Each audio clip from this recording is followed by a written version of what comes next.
Good evening, Los Santos. This is Jack Frost from The Evening Show, here to interview hopeful councilwoman Josie Martinez. Ms. Martinez has announced she'll be running in the Northern District. Ma'am, thank you for having us. You have a lovely office.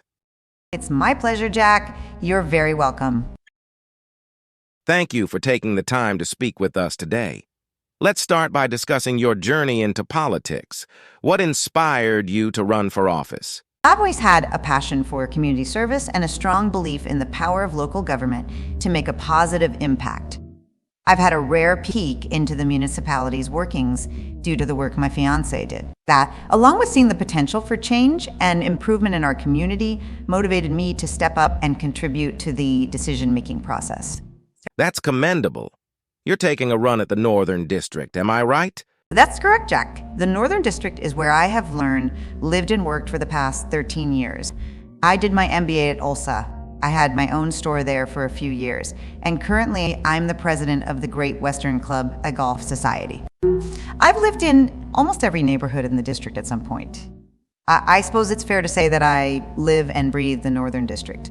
Some people may be surprised by the fact that you are running on the Republican ticket, given how the Republicans have criticized your fiancé, former Mayor Cambridge, during the last election cycle. What do you say to those folks? Well, I would say that's just the nature of politics. Look, I've been a conservative my whole life. The GOP simply is a better fit for me. My fiancé and I are very different people when it comes to religion and politics, and that's okay. We get along great and love each other too much to let differences in our political opinions divide us. He received some critique, sure, but should that cause us to have a grudge against the Republican Party? I like to think we're bigger than that. That's good to hear. People let politics divide them too often nowadays. So, back to the issues. In your platform, you advocate for the municipality to be more independent from the state. What's the benefit of more local control? Local control will lead to increased efficiency and all-round better services.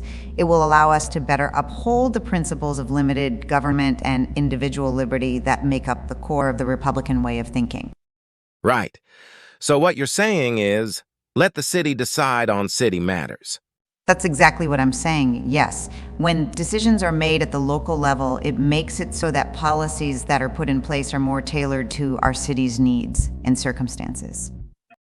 You talk a big talk about transparency. What exactly does that entail? When we give the people clarity and transparency, it allows them to make better informed judgments about physical priorities the city sets for itself. It also forces our local government to ensure that public funds are handled and managed responsibly and with more efficiency. Can you give a specific example? I believe the city should make it a habit to publish a comprehensive quarterly budget. By clearly outlining the way our tax dollars are allocated, we give our citizens insight into where their money is going. That would be a good start. So, on to the economy. You're all about promoting individual entrepreneurship, from what I've read. Namely, you want to give contracts to local businesses. Why not just use the Department of Public Works? Our Public Works Department does great work and should definitely not be defunded. However, I think it would serve our city well to consider seeking private sector alternatives that encourage competition and creates job opportunities for local businesses.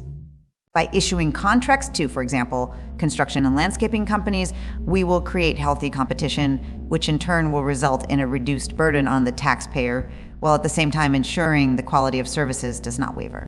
I see your point. Is that also why you want to give grants to doctors intending on going into business for themselves? I mean, we have Pillbox Hill after all. Pillbox Hill is a great hospital with an amazing team of healthcare professionals, but right now it's pretty much the only option out there.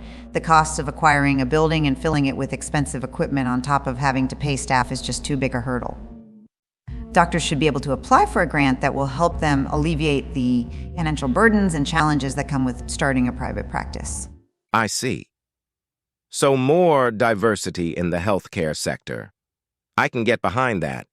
Tell me, I've heard people refer to you as the law and order candidate in this race. Would you say that's factual? I would say that it is. Public safety is a big part of my platform, and I've always been a staunch supporter of law enforcement. I've met with several police officials, both brass and among the rank and file.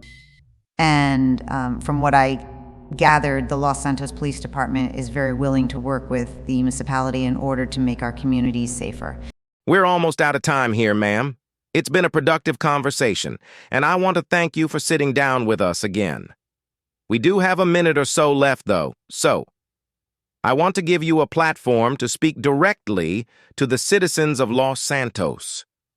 What can they expect from Councilor Martinez? Thanks again, Jack. It's been an honor and a privilege. And to the folks at home, I would say the following. I promise to always have an open-door policy. I believe the government is nothing without the active engagement and participation of the community it represents, and that its power and legitimacy depend upon the involvement and consent of those it serves. To highlight this fundamental pillar of governance, I intend to make the constituents of the Northern District part of the decision-making process in order to ensure the city genuinely caters to the wants and needs of its citizens. Vote Martinez, and let's make our community better together. All right, thank you for those words. Folks, that's all we have time for, I'm afraid. Join us in the studio for our next segment, where we try to finally answer the question on everyone's mind. Is Senator Diana Jones actually a lizard person? Stay tuned. I've been your host, Jack Frost. Good evening, San Andreas.